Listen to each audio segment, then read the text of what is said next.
ভাই, শুনলাম আপনি নাকি পুরো বস্তি কিনে নিছেন। ঠিকই শুনছোস। তাহলে কি আমি এই বস্তি ছেড়ে চলে যাবো?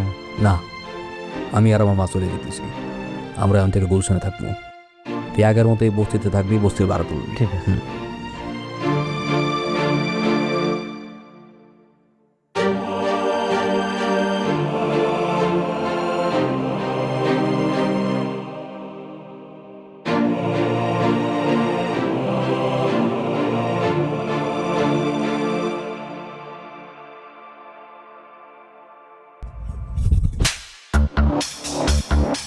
কি করেন ভাই?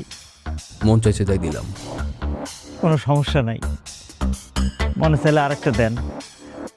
আপনি মালিক আর আমি তো এখন কর্মচারী।